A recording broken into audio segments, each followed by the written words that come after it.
Whispered to camera, I thought the worst thing that could happen to me was dying. Turns out I was wrong.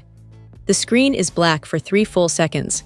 Then a single fluorescent hospital light flickers on. I'm sitting on the edge of a paper-covered exam table, bald, skeletal, wearing an oversized gray hoodie that used to belong to him. My name is Lena, 31 years old. Stage IIIB Hodgkin's lymphoma. The camera is shaky because I'm holding my phone myself. I speak so softly the mic barely catches it. I keep thinking this is a nightmare I'll wake up from.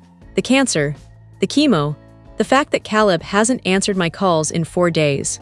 Maybe he's just busy. Maybe the ringtone broke. Maybe I'm being paranoid because poison is dripping into my veins and paranoia is a side effect. Or maybe he's already gone. I zoom in on the untouched lunch tray. Today they told me I'm responding well. I might live. Funny how that feels like the second worst news I've had all week. Flashback 3 weeks earlier. I'm curled on the bathroom floor at 3 a.m., retching bile. Caleb is supposed to be holding my hair. Instead, his phone lights up on the counter with a single notification. 2 hearts can't wait for tonight. I pretend I don't see it. Cancer makes you grateful for small mercies. I tell myself it's a coworker, a cousin, a wrong number, anything but the truth. Chemo session 6. Every patient has a person. The one who brings blankets, holds the vomit bag, rubs your feet when the neuropathy hits.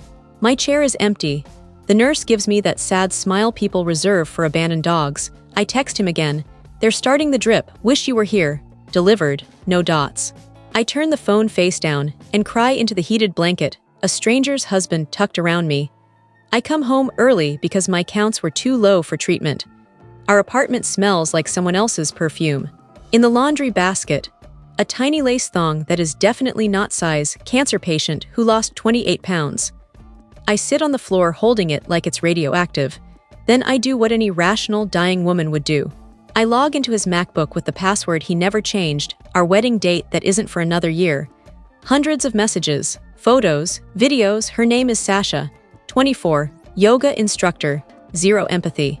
The last message he sent her, timestamped while I was getting my port accessed. Once this is over, I'm free, 6 more months max. I don't confront him, not yet. Instead, I become the perfect, docile, grateful fiancé. I smile when he remembers to bring me a smoothie. I thank him when he falls asleep on the couch instead of holding me while I shake from steroids. I start a new note on my phone titled Receipts. Every lie gets a timestamp. Every I'm at the gym, when he's at her apartment, gets a screenshot. Every I love you, babe becomes evidence. He proposes on a random Tuesday, kneeling by the hospital bed with roses he definitely bought at the gift shop. The nurses clap. Someone films it for the floor's Facebook page. I say yes with tears in my eyes. Real tears. Because I'm watching the man I love become the villain origin story I never asked for. I create an Instagram account under the name Lena's Last Chapter. Private, 0 posts. I follow only one person, Sasha. She accepts within 2 hours. Her life is pastel sunsets and green juice and captions like choose people who choose you. I screenshot everything. I meet Mara at infusion. She's stage IV melanoma, sarcastic as hell, and the first person who doesn't treat me like cracked glass. I tell her everything. She doesn't flinch. She just says, you want boring revenge or biblical? I choose biblical. Between scans that slowly, miraculously start shrinking, I build something. A new identity. A trust fund my grandmother left that Caleb never knew about. A lawyer who owes Mara a favor. A private investigator who charges in exposure therapy sessions. And most importantly, time, because the scans keep getting better, and his keep getting worse. Caleb starts complaining about night sweats. Weight loss he blames on stress. A lump in his neck he says is probably just swollen from the gym. I schedule him a doctor out of worry. I kiss him on the forehead and say, better safe than sorry, babe. Stage III Hodgkin's lymphoma.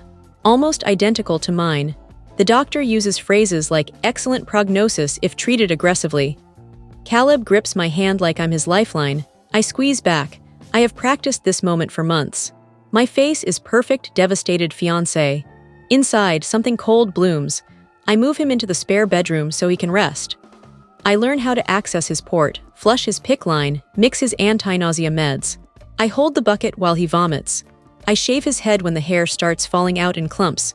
I whisper, I'm here, I'm not going anywhere. And I mean it. I'm not going anywhere until it's done. We postpone the wedding until he's better. Sasha stops answering his texts. He cries about it into my lap while I stroke his bald head and say, "Some people just can't handle sickness, baby. But I can." My oncologist uses the word remission. There's applause, hugs. I cry real tears again, but this time they taste like victory. Caleb's tumors are shrinking too, but he's depressed, isolated, terrified of relapse. He tells me every day how lucky he is that I stayed. He's asleep on the couch, attached to his IV pump that beeps softly. I kneel beside him, brush the hair he doesn't have anymore, and whisper the truth for the first time. "You said 6 more months max, remember? Well, congratulations, you're in month 7 and I'm done." I leave his phone unlocked on the coffee table, open to the folder I titled Sasha 2024. Every photo, every video, every message where he laughed about my diagnosis, my body, my expiration date.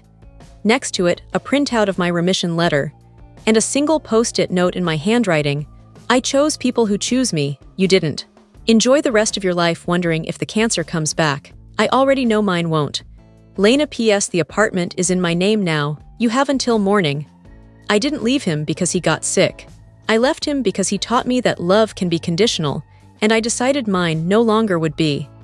I'm standing on the balcony of my new apartment, sunrise bleeding pink across the city, hair growing back soft and dark, body still scarred, still tired, still healing, but alive, really alive. I speak to the camera one last time. They say living well is the best revenge. They're wrong. Living at all after someone bet against your life, after someone chose pleasure while you fought pain, after someone looked at your breaking body and decided you were disposable, walking away whole when they need you the most, that's not just living well. That's resurrection. I shut the camera off. The screen goes black for 3 full seconds again, then white text fades in slow. "He still calls sometimes. I let it ring. Some ghosts don't deserve to be answered." Fade to black.